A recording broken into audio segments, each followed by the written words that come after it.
Assalamualaikum warahmatullahi wabarakatuh. Perkenalkan, nama saya Miftah Ayudiasari, NIM 2121140, kelas 3 TIC 302, Prodi Teknik Informatika, mata kuliah Organisasi dan Arsitektur Komputer.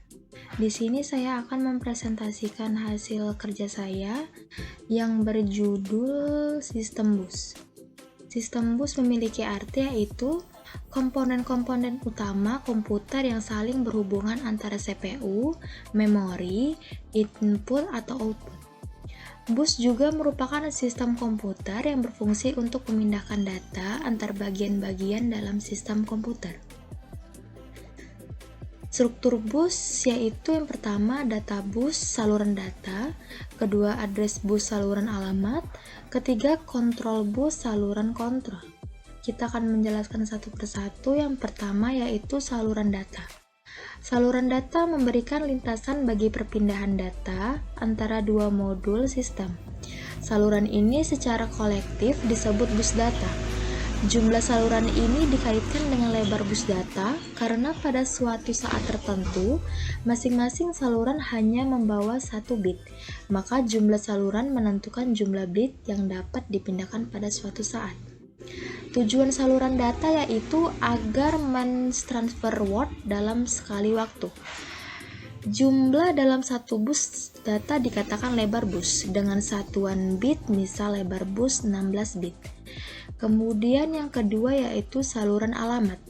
Saluran alamat digunakan untuk menandakan sumber atau tujuan data pada bus data.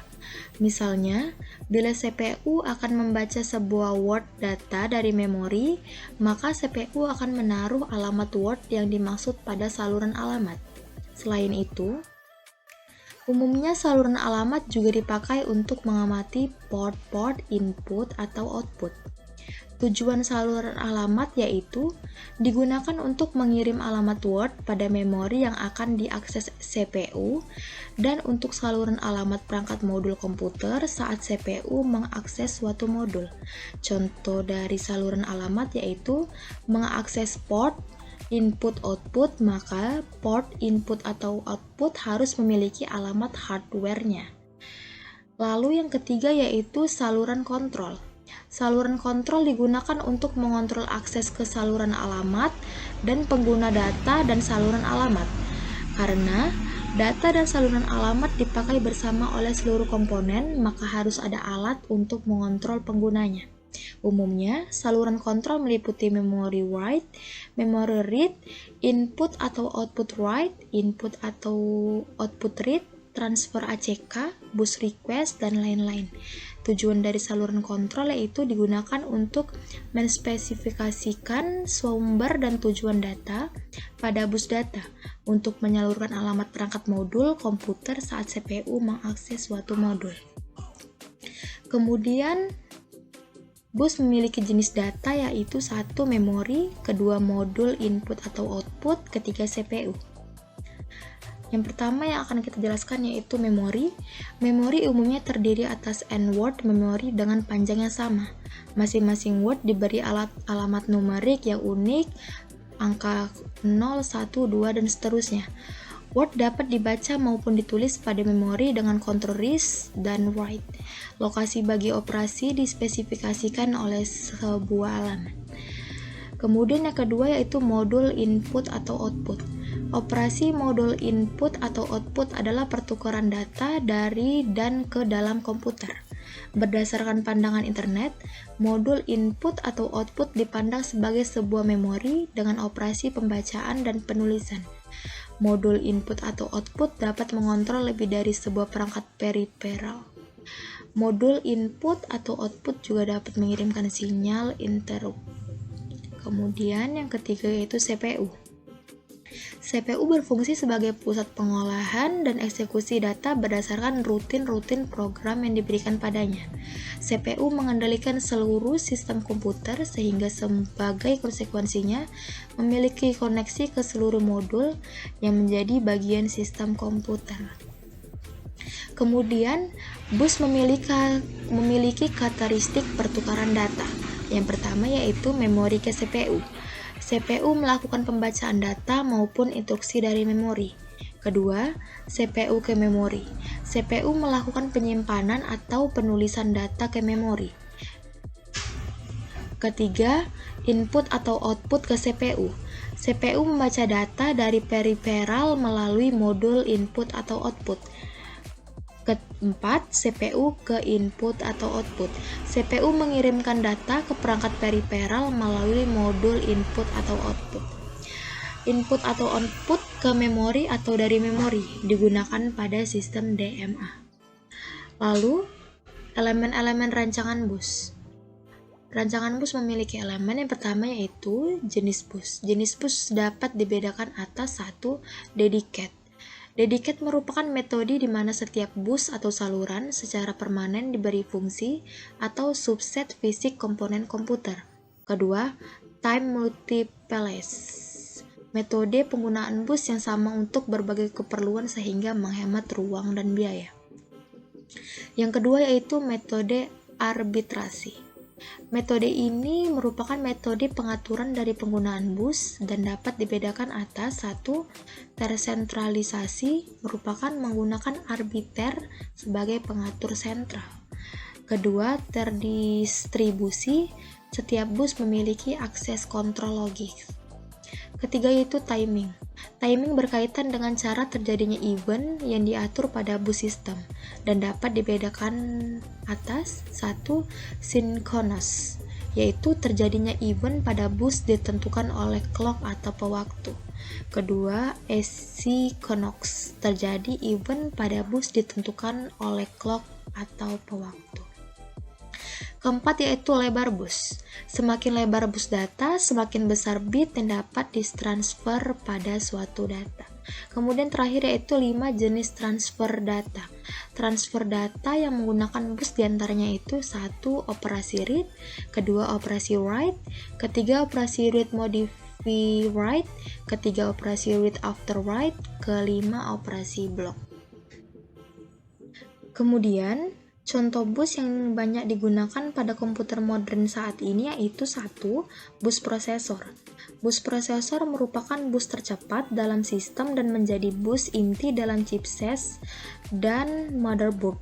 Bus ini umumnya digunakan untuk prosesor yang meneruskan informasi dari prosesor ke chassis atau memori utama ke chipset controller memori atau node bright, MCH atau SPP.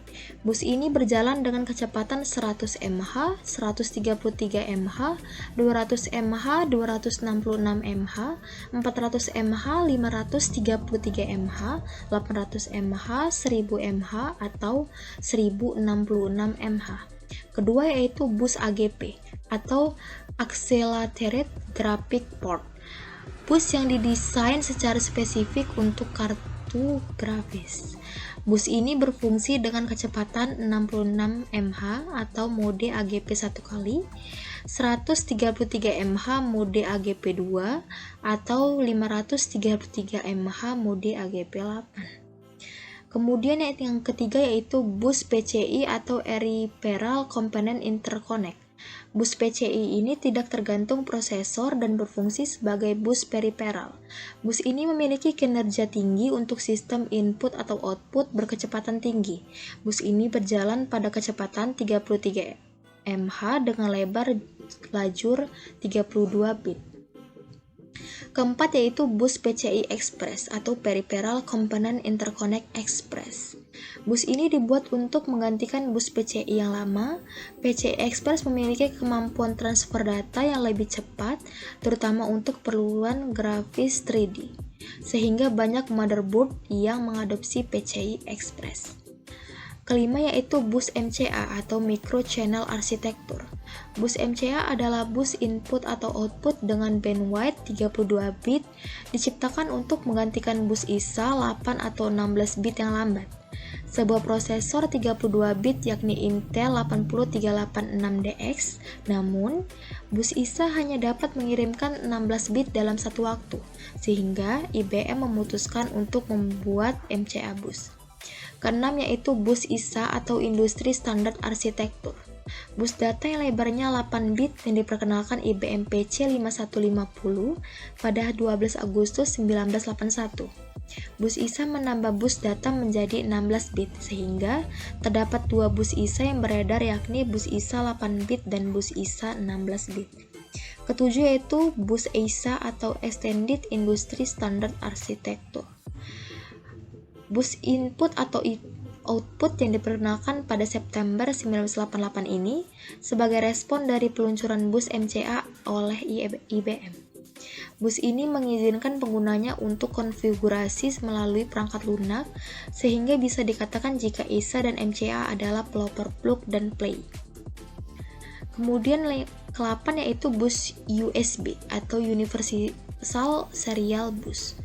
Bus serial digunakan untuk perangkat penghubung, biasanya pada komputer, namun juga digunakan di peralatan lain seperti kontrol permainan, ponsel, dan PDA.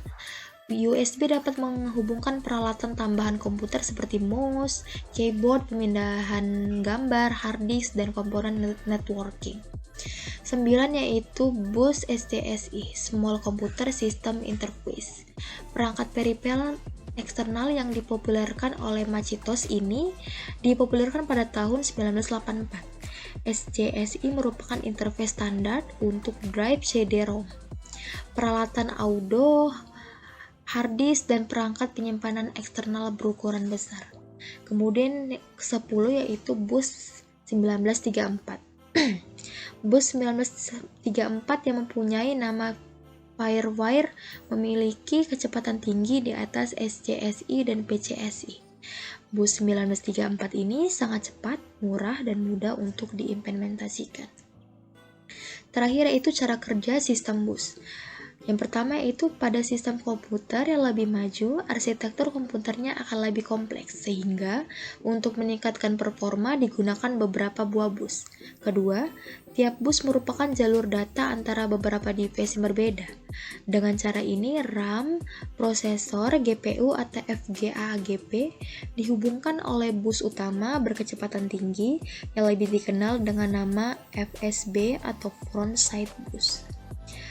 Ketiga yaitu sementara perangkat lain yang lebih lambat dihubungkan oleh bus yang berkecepatan lebih rendah, yang terhubung lebih rendah yang terhubung dengan bus lain yang lebih cepat sampai ke bus utama.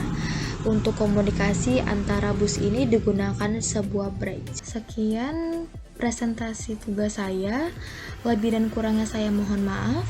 Assalamualaikum warahmatullahi wabarakatuh. Selamat malam.